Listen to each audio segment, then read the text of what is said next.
Sir ఇది మనం మళ్ళీ చూసుకున్నట్లయితే సూపర్ 6 విషయానికొస్తే ఏదైతే వాళ్ళు బడ్జెట్ పెట్టారో, సో ఆ బడ్జెట్‌లో సూపర్ 6 ఏదైతే అయి మొత్తం అమలు చేసే దిశగానే ఇప్పుడు ఈ కూటమి గవర్నమెంట్ పోతుంది అని అంటున్నారు. దానికి మీరేమంటారు సార్? బడ్జెట్ మీరు కూడా చూసారు. అదే బడ్జెట్‌లో సూపర్ 6 మొత్తం అందులో అమలయ్యే అవకాశాలు ఉన్నాయా సార్? జరగని పనండి. ఎలా సార్ ఇప్పుడు? మీకు నేను చెప్పా కదా! మంచి బడ్జెట్ అని అంటారు కదా సార్ వాళ్ళు వీళ్ళు? మంచి ప్రభుత్వం వాళ్ళే సర్టిఫికేట్ ఇచ్చేసుకోవాలి. Contract certificate. అది ఓకే. కాదు కదా! హ్మ్. ఇప్పుడు మనం అగ్రికల్చర్ సెక్టర్‌కి మనం చూసుకుంటే వ్యవసాయం రైతులకి 20,000 పర్ ఇయర్ ప్రామిస్ చేశారు అవును. ఎన్డీఏ కూటమి. హ్మ్. గతంలో ఏముంది రూ. 7,500 ఆంధ్రప్రదేశ్ రాష్ట్రం అండ్ రూ. 6,000 ఏమో కేంద్ర ప్రభుత్వం, టోటల్ 13,500 ఇచ్చేవారు. హ్మ్. ఇప్పుడు మనకి వైబుల్ గ్యాప్ ఎంత ఉంది? రూ. 6,500 ఎక్స్ట్రా బర్డెన్ ఆన్ స్టేట్. అంటే 7,500 ప్లస్ 6,500 అంటే రూ. 14,000 రాష్ట్ర ఖజానా నుంచి భరిస్తే ఇంకో 6,000 కేంద్ర ప్రభుత్వం ఇచ్చేదాంతో 20,000. హ్మ్. లేదా కేంద్ర ప్రభుత్వం దానికన్నా వీళ్ళే 20,000 ప్లస్ 6,000 అంటే 26,000. హ్మ్. ఈ రెండిట్లో ఏదో ఒకటి కరెక్ట్ అనుకుందాం. సో వీళ్ళు అలొకేట్ చేసిన అమౌంట్ ఎంత? 55.38 లక్షల మంది రైతులు ఉన్నారండి. గతంలో ఈ రూ. 13,500 అందుకున్న రైతులు. హ్మ్. ఓకే. ఈ రూ. 13,500 అందుకున్న దగ్గర కేంద్ర ప్రభుత్వం ఇచ్చిన 6,000 అండ్ రూ. 7,500 రాష్ట్ర ప్రభుత్వం ఇచ్చింది కలిపి, అంటే 7,500కి 4,153.5 కోట్లు ఖర్చు అయ్యేది రాష్ట్ర బడ్జెట్లో. ఓకే. అంటే మిగిలిన 6,000 కేంద్ర ప్రభుత్వం ఇస్తుంది కాబట్టి. ఇప్పుడు అదే వచ్చాక రూ. 20,000 ఇస్తానన్నారు. అంటే 20,000 అంటే రూ. 14,000 ఎలకేషన్కి 55.38 లక్షలకి 14,000 అంటే 7,753.2 కోట్లు కావాలి. కానీ వాళ్ళు అలొకేట్ చేసిన అమౌంట్ ఎంత? 4,500 కోట్లు. సో మీరు ఏ విధంగా దీన్ని జస్టిఫై చేస్తారు చెప్పండి? అంటే అందులో ఏమైనా టర్మ్స్ అండ్ కండిషన్స్ ఉన్నారా? ఎలా ఉంటాయి? ఇప్పుడు వ్యవసాయం చేస్తున్న కేంద్ర ప్రభుత్వం రూ. 6,000 ఇచ్చింది, రాష్ట్ర ప్రభుత్వం ఎక్స్ట్రా 7,500 ఇచ్చింది, 55,38,000 మందికి అందింది. అది రాష్ట్ర 5 సంవత్సరాల బడ్జెట్లు చూసుకుంటే మీకు అర్థమవుతుంది. So when it is been proved, how can they? So కాంట్రడిక్షనే కదా. సో అలా ప్రతి పాయింట్ మీరు ఇప్పుడు అమ్మఒడి ఉంది, అమ్మఒడికి ప్యారల్గా తల్లికి వందనం అన్నారు. లోకేష్ గారు ఏం చెప్పారు? ఈ అకాడమిక్ ఇయర్కి ఇవ్వట్లేదు, నెక్స్ట్ అకాడమిక్ ఇయర్ నుంచి ప్లాన్ చేస్తూ ఉన్నారు. సో ఈ అకాడమిక్ ఇయర్కి ఇవ్వనప్పుడు ఏ ప్రాతిపదిక మీకు బడ్జెట్ అలొకేషన్ ఉంది? ఉదాహరణకి గత ప్రభుత్వం ఐప్యాడ్లు ఇచ్చింది, బైజూస్ ప్రోడక్ట్లు ఇచ్చింది చదువుకి, అండ్ ఐబీ కరికులం, అండ్ ఇవన్నీ చూసుకున్న తర్వాత నాడు నేడు స్కూల్ పరివర్తన చెంది. ఈసారి బడ్జెట్లో దేనికి అలొకేట్ చేశారు? అకాడమిక్ ఇయర్ ఆల్రెడీ స్టార్ట్ అయిపోయింది కదా. అవును. సో లాస్ట్ అకాడమిక్ ఇయర్కి విన్నట్టే కదా సార్ ఇప్పుడు మనకి. అదే కదా నేను చెప్తుంది. ఓకే. సో ఇప్పుడు వాళ్ళు చెప్పిన 6 బుల్లెట్లలో ఏదైతే ఉన్నాయో, నిన్న రాష్ట్ర బడ్జెట్ ప్రవేశపెడుతున్నప్పుడు పయ్యావుల కేశవ్ గారు సిలిండర్ విషయం ఏం చెప్పారు? దీపం పథకంలో పట్టణ ప్రాంతాల్లో అయితే 24 గంటల్లో, రూరల్ ఏరియా అయితే 48 గంటల్లో ఉన్నాడు. కానీ బడ్జెట్లో 5 లక్షల మందికే డబ్బులు వెనక్కి వచ్చాయని చెప్పారు. ఎంతమంది ఉన్నారు? ఆల్రెడీ 50 లక్షల మందికి సిలిండర్ ఇవ్వలేదు ఒరిజినల్గా. ఎంతమంది ఉన్నారు? 1,64,00,000 మంది అంతా రేషన్ కార్డులు ఉన్నాయి. సో ఈ వైబుల్ గ్యాప్ ఎవరు ఇస్తారు? బడ్జెట్లోనే 5 లక్షల మందికి ఇచ్చామన్నారు. ఎప్పుడు? దీపావళి రోజు ఇచ్చారు. దీపావళి నుంచి ఇవ్వాలి ఎంత? నిన్న కదా బడ్జెట్, నిన్న కాక మనం పెట్టారు బడ్జెట్. అంటే 10 రోజులు పోయినట్టే కదా. వాళ్ళు చెప్పిన 48 గంటలు 24 గంటలు కాల వ్యవధి పోయినట్టే కదా. సో వాళ్ళు అనౌన్స్ చేసిన అవుట్ ఆఫ్ 6లో ఈ మూడింటికి చూసుకుంటే 3 లేనట్టే. మిగిలింది ఇంకోటి ఏముంది? Free bus. అది ఇవాళ బడ్జెట్ అలొకేషన్ ఏమైనా ఉందా దానికి? ఫ్రీ బస్సు పెడతాము అన్నట్టుగా చెప్పారు. అది ఇంకా కన్ఫర్మేషన్ రాలేదు. ఎలా కడతారు? ఎల్ఎన్టీ ప్రాజెక్టు వైబుల్ కాదు, ఉచిత బస్సులు పెట్టి అందరూ అన్యాయం చేస్తున్నారు కేంద్ర ప్రభుత్వంకి వచ్చే ఆదాయాన్ని అని చెప్పి నరేంద్ర మోడీ గారు ఎలక్షన్స్ ముందు చెప్పినప్పుడు, వీళ్ళు ఎన్డీఏ కూటమిలో ఉన్నప్పుడు బీజేపీ అడుగుజాడలు నడవలసిన వీళ్ళు ఖచ్చితంగా వీళ్ళంతటి వీళ్ళ పర్సనల్ ఇంట్రెస్ట్ ఎలా చేస్తారు? ఇక్కడైతే కాంగ్రెస్ ప్రభుత్వం as per promise they will fulfil it. So out of 6లో 4 విషయాల్లో ఇప్పుడు తేటతెల్లమైంది బడ్జెట్ అలొకేషన్స్ విషయంలో. మిగిలిన 2 నిరుద్యోగ భృతి అని చెప్పారు. 3,000. ఏది? 18 సంవత్సరాలు నిండిన ఆడపిల్లకి 1,500 చొప్పున 18,000 సంవత్సరంకి రావాలి. దానికి బడ్జెట్ అలొకేషన్ ఏది? ఇవన్నీ మీరు వాళ్ళు చెప్పిన 6 బుల్లెట్ పాయింట్లకు సంబంధించినవి ఏవైతే ఉన్నాయో వాటికి ప్రాపర్ అలొకేషన్స్ కనబడినప్పుడు, సో ఏ విధంగా ఇప్పుడు ఉదాహరణకి ప్రభుత్వ రంగం గత ప్రభుత్వంలో తీసుకున్న 17 మెడికల్ కాలేజీల్లో 5 ఎగ్జిక్యూటివ్ అయినా మిగిలిన వాటికి ఇవాళ రిమైనింగ్ 12 మీద ఏమేమి కార్యాచరణ ఉంది, ప్రణాళిక ఉందో, వీళ్ళ బడ్జెట్ అలొకేషన్స్ ఏవి?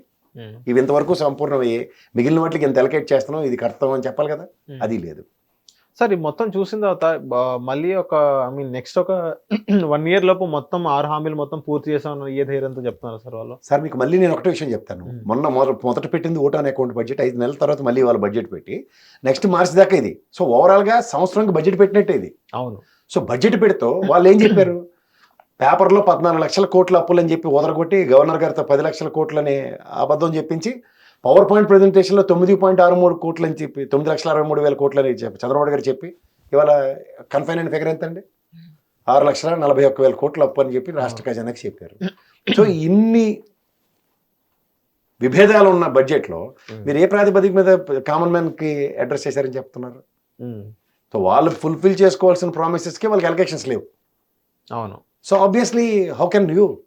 సార్ ఇప్పుడు కొంతమంది అంటున్నారు సార్, టీడీపీ నాయకులు అనుకోవచ్చు. సో ఇప్పుడు రైతులకి ఏదైతే మనం అది బీమా కానీ రైతులకి సంథింగ్ మనీ అలోకేట్ చేస్తారు ఖరీఫ్ రబీ అప్పుడు, అదొకటి. ఇంకోటి ఏంటంటే నిరుద్యోగ వృత్తికి 3,000, ఇంకోటి ఏంటంటే ఆరోగ్యశ్రీ. సో ఈ 3 అనేది చాలా ఇంపార్టెంట్. సూపర్ 6లో ఏదైతే మిగతా 3 ఉన్నాయో అది వాళ్ళు పోషించుకోవడానికి, దానికి మనకి ప్రభుత్వానికి ఎలాంటి సంబంధం అన్నట్టు కూడా అది మాట. ఈ 3 అయితే కరెక్ట్ చేసినట్లయితే నెక్స్ట్ గవర్నమెంట్ వచ్చేది వీళ్ళే అన్నట్టు కూడా చెప్తున్నారు. అవునండి. ఇప్పుడు దీనికి ప్రతిదానికి ఒక క్యాలెండర్ ఉంది కదా మనకి. ఇప్పుడు దానికి వసతి దీవెన ఏప్రిల్ నెలలో ఇవ్వాలి, 11 లక్షల మందికి 1,100 కోట్లు. మత్స్యకార భరోసా మే నెలలో 1.23 లక్షల మందికి 123 కోట్లు. అమ్మఒడి ప్రతి జూన్లో ఇవ్వాలి 42.61 లక్షల మందికి 6,393 కోట్లు.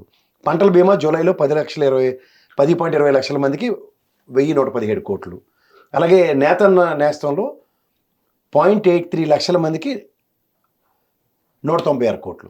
వాళ్ళ నేతలందరూ లబోదివ్వమంటున్నారు కదా, బడ్జెట్ అలొకేషన్స్ లేవు మనకి.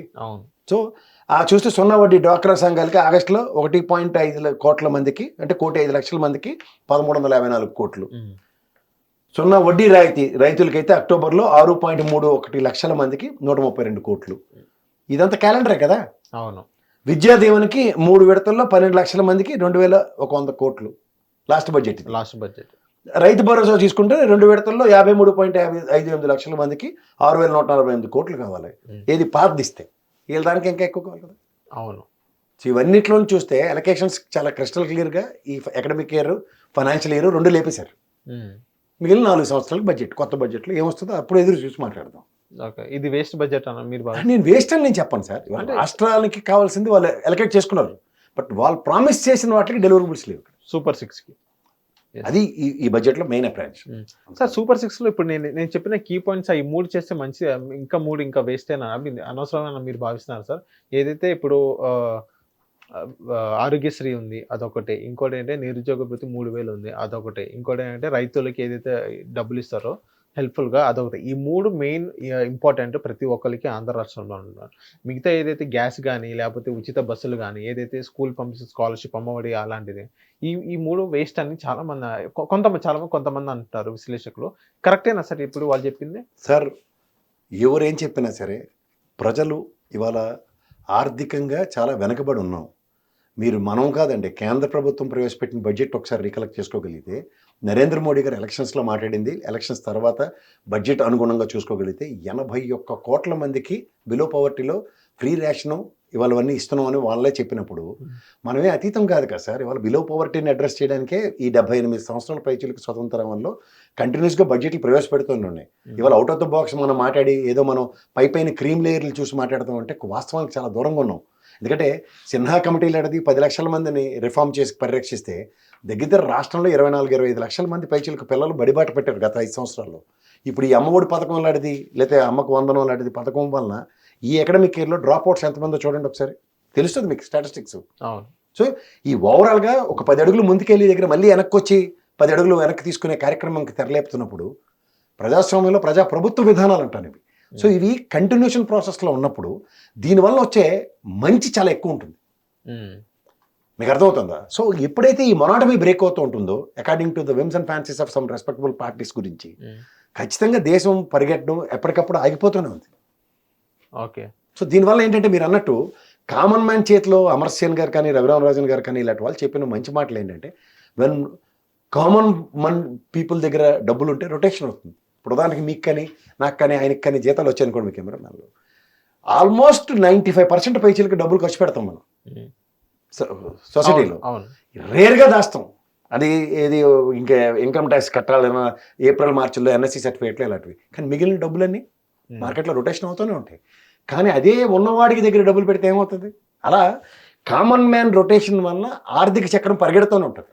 ఆ పరిగెట్టేదానికి ఎప్పుడైతే పాబంధకాలు క్రియేట్ చేస్తారో ఉపద్రవాలు చాలా తీవ్రంగా ఉంటాయి.